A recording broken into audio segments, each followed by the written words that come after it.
পুরীর গোবর্ধন মঠাধীশ জগৎগুরু শঙ্করাচার্য শ্রীমৎ স্বামী নিশ্চলানন্দ সরস্বতী মহারাজের ৮২তম জন্মজয়ন্তী উপলক্ষে আদিগুরু শঙ্করাচার্যের বিশেষ পুজো অনুষ্ঠিত হল হাওড়ার টিকিয়াপাড়ার শ্রী শ্রী শঙ্করাচার্য মন্দির এবং জ্যোতির উদ্যানে। এই উপলক্ষে ছিল দিনভর বিশেষ পুজো, পাদুকা পুজো, হোমযজ্ঞ সহ নানান অনুষ্ঠান। শঙ্করাচার্য মন্দিরের প্রধান এবং আদিত্য বাহিনীর পশ্চিমবঙ্গের সভাপতি দেবাশিস গোস্বামী বলেন, এদিনে অনুষ্ঠানের মাধ্যমে হিন্দুদের একত্রিত করা ও গুরুদেবের আগামী দিনে যে হিন্দু রাষ্ট্র তৈরির দিশা দেখাচ্ছেন সে বিষয়ে আদিত্য বাহিনী এবং আনন্দ বাহিনীর কর্মকর্তাদের নিয়ে নানা আলোচনা সভার আয়োজন করা হয়েছে।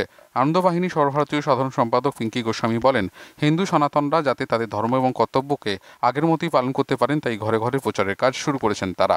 আজকের মূল অনুষ্ঠান হচ্ছে আমাদের বর্তমান পূর্বান্যায় পুরী গোবর্ধন মঠাধীশ জগৎগুরু শঙ্করাচার্য শ্রীমৎ স্বামী নিশ্চলানন্দ সরস্বতী মহারাজের ৮২তম জন্ম উৎসব।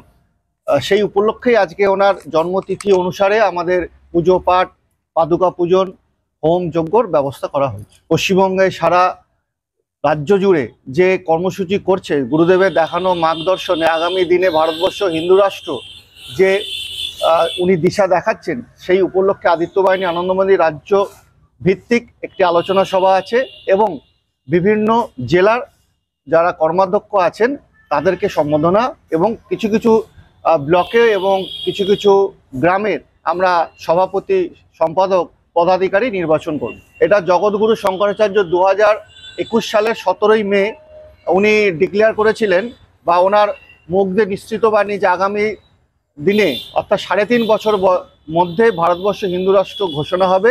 তারই পরিপ্রেক্ষিতে প্রায় আমরা সেই হিন্দু রাষ্ট্রের ঘোষণার সন্ধিক্ষণে দাঁড়িয়ে আছি। আজকে ৮২তম জন্ম উৎসব হয়তো আগামী দিনে, হয়তো না, এটা একদম অসম্ভবই হবেই, সেটা হচ্ছে ৮৩তম জন্ম উৎসব আমরা হিন্দু রাষ্ট্রতেই পালন করব। আনন্দ বাহিনীর মূল কাজ হচ্ছে প্রত্যেকটা ঘরে ঘরে গুরুদেবের বার্তা পৌঁছে দেওয়া এবং আগামী দিনে আমরা হিন্দু সনাতনীরা যেভাবে ব্যতিক্রমী হয়ে উঠছি সমাজের প্রতি, সেটা যেন আমরা আমাদের মূল দর্শনে আবার ফিরে আসি। আমাদের সনাতনীদের যা ধর্ম বা কর্তব্য সেগুলোকে যেন আগের মতন আবার ফিরিয়ে আনতে পারি, সেটাই আনন্দ বাহিনীর মূল কাজ। এবং সেটার জন্য সবার আগে বলা হয় যে বাড়ি থেকে শুরু করতে হয় নিজেদের কাজ। তাই আমরা ঘরে ঘরে গিয়ে প্রচার করছি গুরুদেবের বাণী, যাতে কিনা আমাদের সমাজে আমাদের যে হিন্দু সনাতনীদের যে এক পরিকাঠামোটা টালমাটাল করছে, সেখান থেকে যেন তারা বেধর্ম না গ্রহণ করে নিজেদের ধর্মকে নিয়ে আরো সক্রিয় হয়ে ওঠেন এবং নিজেরা নিজেদের কর্তব্যগুলো সনাতনীদের প্রতি আরো বেশি প্রখরিত হয়ে ওঠে। Bureau report, channel 10।